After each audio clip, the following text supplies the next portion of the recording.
right? Housing affordability, it's a big issue. It's going to stay a big issue. So, I mean, Anthony Albanese announced the home equity scheme finally. The opposition want to allow young people to access their super.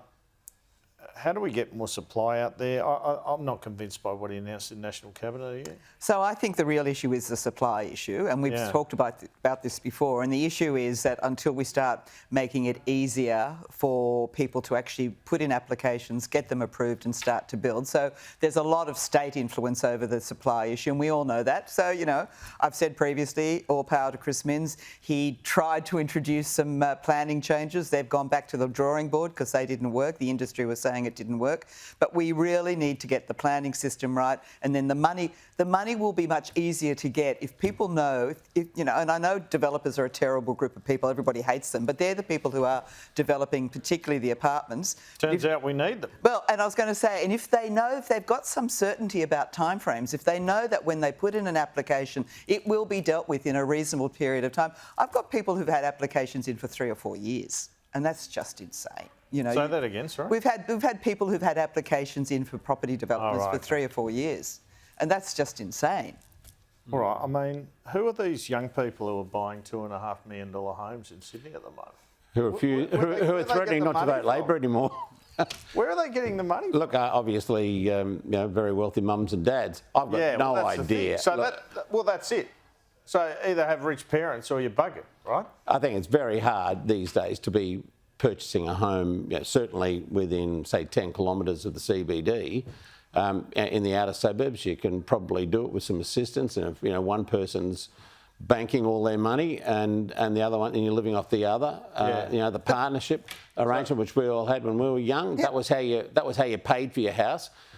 Look, it's a perennial problem. Avocado on toast, eh? No. I'm just going to say, but it's a strong argument for having more apartments, because you can actually buy an apartment more cheaply than you can buy a house. You can. And if you're, in Europe, you know, big European cities, families live in apartments. If you want to live close to town, that's what you got to do. And the reality is that kids can grow. I mean, I live in an expensive apartment block, yes, but I mean, there are more kids. When I first moved into that building, there were no children in it. Right. Now there's, you know, they have their own play group within the building, because people have worked out, kids, if you've got open space, playgrounds, open space, all that. You've got to have all those things. You can live in an apartment. That's all got to be part of the planning process, of course, which I think previous governments have failed in New South Wales to do properly. You've got to have, you know, you've got to have infrastructure planning. You've got to have hospitals. You have to have schools. You have to have playgrounds. You have to have playing fields. It's a very complex process, but also just be a little bit careful about the whole, you know, we can all afford to live in an apartment sort of argument, because everybody who does live in an apartment sees those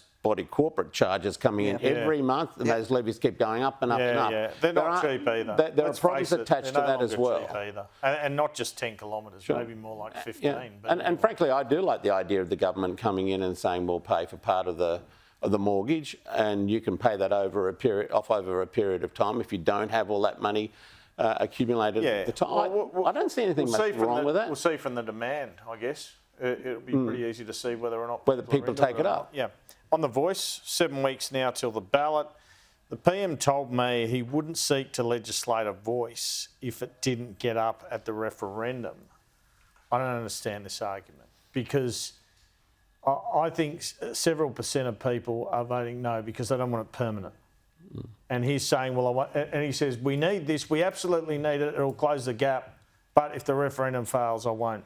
I don't know. Maybe they need. Do we need it or not? Well, I believe we need it. I think. Would you seek to legislate it? I think I would have sought to legislate it before I introduced the referendum question, and then see how it went. Try to lock the opposition into a position where they accept the broad parameters of it, and then go ahead and create that head of power under the Constitution. So you would have put the law in first? I think so, yeah. Now, obviously, there are issues associated with that because there's broad consultation required, but maybe the better thing to do is to do the consultation, then introduce the legislation, see how the opposition reacts to it. If you get bipartisan support, well, you're in with a good chance of getting it there. That hasn't happened. I don't think it's going to pass. I hope it does.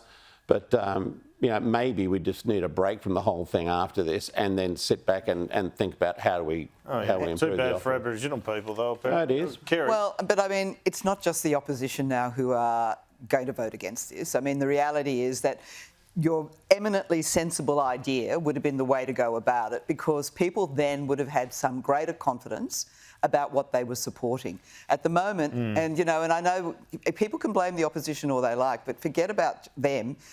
People out there in the community and people who have read both the for and against, the papers that are being given to them, are still confused about what they're voting for.